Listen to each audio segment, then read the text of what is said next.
India Pakistan സംഘർഷത്തിന് ശേഷം ഇപ്പൊ ഇതാ മറ്റൊരു സംഘർഷം ഉണ്ടാവുകയാണ്. ഇറാനും ഇസ്രായേലും തമ്മിലാണത്. നേരത്തെ നമ്മൾ ഉണ്ടാകുമെന്ന് പ്രതീക്ഷിച്ചതാണ്, പക്ഷേ ഇപ്പോൾ അതിന് തുടക്കമായിരിക്കുകയാണ്. ഇറാന്റെ ആണവ ഫെസിലിറ്റീസിലടക്കം വലിയ ആക്രമണമാണ് ഇപ്പോൾ ഇസ്രായേൽ നടത്തിയിരിക്കുന്നത്. ഇറാന്റെ തലസ്ഥാനമായ ടെഹ്റാനിലടക്കം അതിഭയാനകമായ ആക്രമണം നടന്നിരിക്കുന്നു. അവരുടെ സൈനിക മേധാവി അടക്കം ഉന്നതരായ നിരവധി പേർ കൊല്ലപ്പെട്ടിരിക്കുകയാണ്. ഇത് മറ്റൊരു യുദ്ധത്തിന് തുടക്കമാണെന്നത് നിസ്സംശയം പറയാം. ഇറാൻ തിരിച്ചടിക്കും. മാരകമായി തിരിച്ചടിക്കാനുള്ള ബാലിസ്റ്റിക് മിസൈലുകളൊക്കെ ഇറാന്റെ കയ്യിലുണ്ടെന്ന് അമേരിക്കയും ഇപ്പോൾ വ്യക്തമാക്കുന്നുണ്ട്. ശക്തമായ എയർ ഡിഫൻസ് സംവിധാനങ്ങൾ ഇസ്രായേലിന്റെ കയ്യിലുണ്ട്. അപ്പോൾ അതുകൊണ്ട് തന്നെ ഇറാന്റെ തിരിച്ചടി എത്രത്തോളം ഉണ്ടാകും, അത് പൂർണ്ണമായി വിജയം കാണുമോ എന്നതൊക്കെ പിന്നത്തെ കാര്യം. എന്തായാലും ഇറാനും ഇസ്രായേലും തമ്മിൽ ഒരു യുദ്ധ സമാനമായ സാഹചര്യം ഉണ്ടായിരിക്കുകയാണ്. പക്ഷേ കൗതുകം തോന്നിയ കാര്യം, നമ്മുടെ കമന്റ് ബോക്സുകൾ എടുത്ത് നോക്കിക്കഴിഞ്ഞാൽ ഏകപക്ഷീയമായിട്ട് കുറെ പേര് ഇറാനെ കുറ്റം പറയുന്നു, കുറെ പേര് ഇസ്രായേലിനെ കുറ്റം പറയുന്നു. ഇന്ത്യക്കാരായിട്ടുള്ള നമ്മൾ ഈ ഇന്ത്യയും ഇസ്രായേലും തമ്മിലുള്ള റിലേഷനെ കുറിച്ചും ഇന്ത്യയും ഇറാനും തമ്മിലുള്ള റിലേഷനെ കുറിച്ചും മിനിമം അറിഞ്ഞിരിക്കേണ്ടത് ആവശ്യമാണ്. അന്താരാഷ്ട്ര മാധ്യമങ്ങളുടെ അടക്കം കമന്റ് ബോക്സിൽ പോയി നമ്മൾ ഏതെങ്കിലും ഒരു രാജ്യത്തിന്റെ പക്ഷം പിടിച്ച് സംസാരിക്കുമ്പോൾ നമ്മുടെ രാജ്യവും ഈ രാജ്യങ്ങളും തമ്മിലുള്ള ബന്ധത്തെക്കുറിച്ച് നമുക്കൊരു മിനിമം ബോധം വേണമല്ലോ. പലർക്കും അത് ഉണ്ടെന്ന് തോന്നുന്നില്ല. അതുകൊണ്ടാണ് പറയുന്നത്. ഇന്ത്യയും ഇറാനും തമ്മിൽ വളരെ ഊഷ്മളമായ ഒരു ബന്ധമുണ്ട്.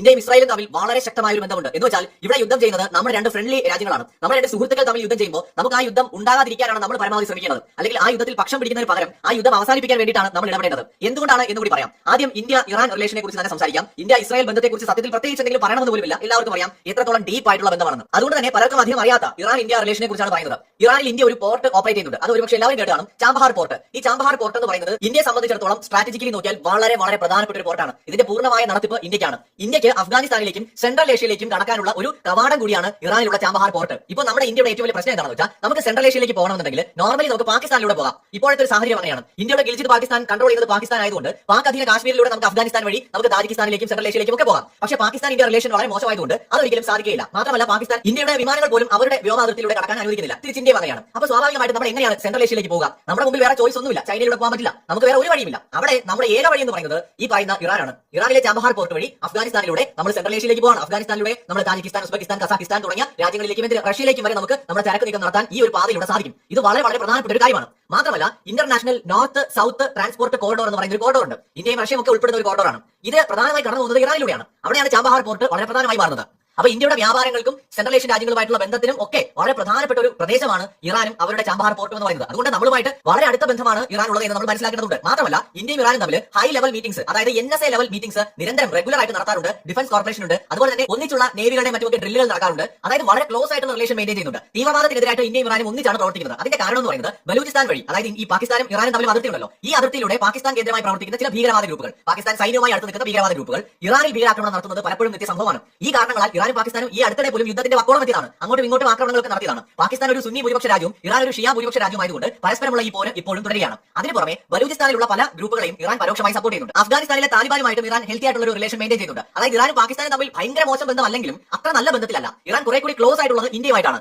എന്ന് വെച്ചാൽ നമ്മളുമായിട്ട് ഇറാൻ പല വിഷയങ്ങളിലും അഭിപ്രായ വ്യത്യാസങ്ങളൊക്കെ ഉണ്ട്. എന്നിരുന്നാലും ഇറാനികൾക്ക് ഇന്ത്യ വലിയ കാര്യമാണ്. ഇവിടെ അവിടെ പോകുന്ന ടൂറിസ്റ്റുകൾക്കൊക്കെ അത്യാവശ്യം നല്ല രീതിയിലുള്ള ഒരു വെൽക്കം ഒക്കെ കിട്ടാറുണ്ട്. മാത്രമല്ല ഈ രാജ്യങ്ങളും കൾച്ചറൽ പരമായിട്ട് നോക്കുകയാണെങ്കിൽ, ചരിത്രപരമായിട്ടൊക്കെ നോക്കുകയാണെങ്കിൽ ഒരുപാട് കണക്ഷൻസ് വേറെയുണ്ട്. അപ്പോൾ ഇറാനും ഇന്ത്യയും തമ്മിൽ അത്യാവശ്യം നല്ലൊരു ബന്ധമാണ് ഉള്ളത് എന്ന് നമ്മൾ കാണണം. ഇറാനിൽ നിന്ന് ഇന്ത്യ വൻതോതിൽ നേരത്തെ എണ്ണ ഇറക്കുമതി ചെയ്തിരുന്നു. ഇന്ത്യക്ക് വളരെ വിലക്കുറവിൽ എണ്ണ വാങ്ങാൻ പറ്റുന്ന ഒരു രാജ്യമായിരുന്നു ഇറാൻ. കാരണം ഇപ്പോൾ റഷ്യയിൽ നിന്ന് നമ്മൾ വാങ്ങുകയാണെങ്കിൽ റഷ്യ വളരെ ദൂരെയാണ്. അതുപോലെ മിഡിൽ ഈസ്റ്റിലെ രാജ്യങ്ങളാണെങ്കിൽ അത്യാവശ്യം ഡിസ്റ്റൻസ് ഇന്ത്യയുമായിട്ടുണ്ട്. അപ്പോൾ ഇറാനുമായിട്ട് നമുക്ക് എണ്ണ ഡീൽ വളരെ എളുപ്പമായിരുന്നു. പക്ഷേ അമേരിക്കയുടെ സാങ്ഷൻസ് കാരണം അത് പലപ്പോഴും മുടങ്ങി പോയിട്ടുണ്ട്. അപ്പോൾ ഇന്ത്യയെ സംബന്ധിച്ചിടത്തോളം ഒരു കീ പ്ലെയർ ആയിട്ടുള്ള ഒരു രാജ്യമാണ് ഇറാൻ. അപ്പോൾ ഇറാനെ നമുക്ക് പൂർണ്ണമായിട്ട് പെടാൻ പറ്റില്ല. ഇനി ഇസ്രായേലിന്റെ കാര്യം പറഞ്ഞാൽ മിഡിൽ ഈസ്റ്റിൽ ഇന്ത്യയുടെ ഏറ്റവും പ്രധാനപ്പെട്ട പങ്കാളി, ഇന്ത്യയെ സംബന്ധിച്ചിടത്തോളം ഇന്ത്യയുടെ ഒരു ആത്മമിത്രം എന്ന് വിളിക്കാവുന്ന രാജ്യമാണ് ഇസ്രായേൽ. ഏത് സാഹചര്യത്തിലും ഇന്ത്യക്കൊപ്പം നിന്നിട്ടുള്ള, ഇന്ത്യയെ സഹായിച്ചിട്ടുള്ള, നമ്മൾ ഒരിക്കലും നന്ദികേട് കാണിക്കാൻ പാടില്ലാത്ത രാജ്യമാണ്. അപ്പോൾ ഇറാനും ഇസ്രായേലും തമ്മിൽ ഒരു യുദ്ധം ഉണ്ടാകുമ്പോൾ അവിടെ ഇന്ത്യക്ക് ഒരു ന്യൂട്രൽ സ്റ്റാൻഡ് എടുക്കാൻ മാത്രമേ പറ്റുള്ളൂ. അവിടെ നമ്മൾ ഇറാനെ കുറ്റം പറയുന്നതും ചെയ്യില്ല, ഇസ്രായേലിനെ കുറ്റം പറയുന്നതും ചെയ്യില്ല, ഏതെങ്കിലും ഒരാൾക്ക് പോയി ജയ് വിളിക്കുന്നതും ചെയ്യില്ല. ഇവിടെ ഈ മതം നോക്കിയിട്ടാണ് ആളുകൾ തീരുമാനം എടുക്കുന്നത് തോന്നുന്നു. ഇസ്രായേൽ ഒരു ജൂത രാഷ്ട്രമായതുകൊണ്ട് കുറെ വിഭാഗം ഇസ്രായേലിനെ സപ്പോർട്ട് ചെയ്യുന്നു. ഇറാൻ ഒരു ഇസ്ലാമിക രാഷ്ട്രമായതുകൊണ്ട് കുറെ പേര് സപ്പോർട്ട് ചെയ്യുന്നു. ഇതേ കാരണങ്ങൾ കൊണ്ട് തന്നെ കുറെ പേര് ഇറാൻ എതിർക്കുകയും ഇസ്രായേലിനെ എതിർക്കുകയും ചെയ്യുന്നു. അപ്പോൾ നമ്മൾ ഇന്ത്യക്കാർ മതവും ജാതിയും അല്ല ഇവിടെ നോക്കേണ്ടത്, നമ്മുടെ രാജ്യവുമായിട്ട് ഈ രാജ്യങ്ങൾ എങ്ങനെയാണെന്നാണ് നോക്കേണ്ടത്. ഇന്ത്യയുമായിട്ട് നല്ല ടേംസിലാണ് ഈ രാജ്യങ്ങൾ നിലവിൽ. അപ്പോൾ അവിടെ നമ്മൾ തീർച്ചയായിട്ടും അന്താരാഷ്ട്ര മാധ്യമങ്ങളിൽ അടക്കം പോയിട്ട് ഒരു സൈഡ് മാത്രം നിന്നുകൊണ്ട് നമ്മൾ കമന്റുകൾ എഴുതുമ്പോൾ, നമ്മൾ സപ്പോർട്ട് ചെയ്യുമ്പോൾ ആ രാജ്യത്തെ ജനങ്ങൾക്ക് നമ്മളോട് നമ്മുടെ രാജ്യത്തോട് എതിർപ്പേ ഉണ്ടാവുകയുള്ളൂ. അപ്പോൾ ഒരു വലിയ യുദ്ധത്തിലേക്ക് തന്നെയാണ് ഇറാനും ഇസ്രായേലും പോകുന്നത്. അവിടെ വളരെ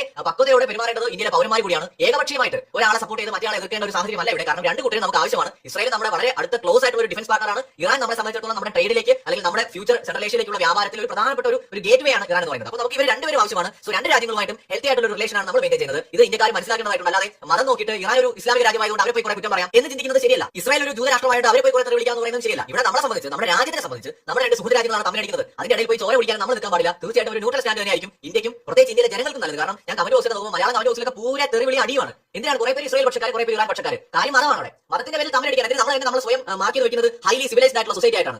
ഈ കേരളം എന്ന് പറയുന്നത്, മലയാളം എന്ന് പറയുന്നത് ഭയങ്കരമായി പ്രബുദ്ധരാണെന്നാണ് നമ്മൾ മാറ്റി വെക്കുന്നത്. രണ്ട് രാജ്യങ്ങൾ തമ്മിൽ യുദ്ധം ചെയ്യുന്ന സമയത്ത് മതത്തിന്റെ പേരിൽ പക്ഷം പിടിക്കുക എന്ന് പറയുന്നത് നമ്മൾ പാകിസ്ഥാനും തമ്മിൽ എന്താണ് വ്യത്യാസം, നമ്മൾ തുർക്കിയും തമ്മിൽ എന്താണ് വ്യത്യാസം? അപ്പോൾ പിന്നെ അവരെ കുറ്റം പറയാനുള്ള എന്ത് യോഗ്യതയാണ് നമുക്കുള്ളത്? അല്ലെങ്കിൽ അവർ അങ്ങനെ ചെയ്യുന്നത് നമ്മളും ചെയ്യാമെന്ന് പറയുന്നത് ശരിയാണോ? ഒരിക്കലും നമ്മൾ മതം നോക്കിയിട്ടല്ല രണ്ട് രാജ്യങ്ങൾ തമ്മിലുള്ള പ്രശ്നത്തിൽ നമ്മൾ പക്ഷം പിടിക്കുന്നത്. നമ്മൾ അവിടെ നോക്കേണ്ടത് ആ രാജ്യങ്ങൾ നമ്മളുമായിട്ട് എങ്ങനെയാണ്, നമ്മുടെ രാജ്യമായിട്ട് എങ്ങനെയാണ്. ഇപ്പോൾ ഏറ്റവും ക്ലോസ് ആയിട്ടുള്ള റിലേഷൻ ഉള്ളത് ഇസ്രായേലാണ്, അതിനൊരുപടി താഴെ ഇറാനുള്ളൂ. പക്ഷേ അപ്പോഴും നമ്മൾ മനസ്സിലാക്കേണ്ടത് ഇറാനും ഇസ്രായേലും നമ്മുടെ സുഹൃത്തുക്കൾ തന്നെയാണ്, നമ്മളുമായിട്ട് ശത്രുതയെന്ന് ഓർക്കില്ല. അപ്പോൾ ഇത് മനസ്സിലാക്കാൻ നമ്മൾ പോയിട്ട് മതത്തിന്റെ പേരിൽ ദയവ് ചെയ്ത് പക്ഷം പിടിച്ച് തമ്മിലടിക്കാതിരിക്കുക. മറ്റൊരു വീഡിയോ വരാം.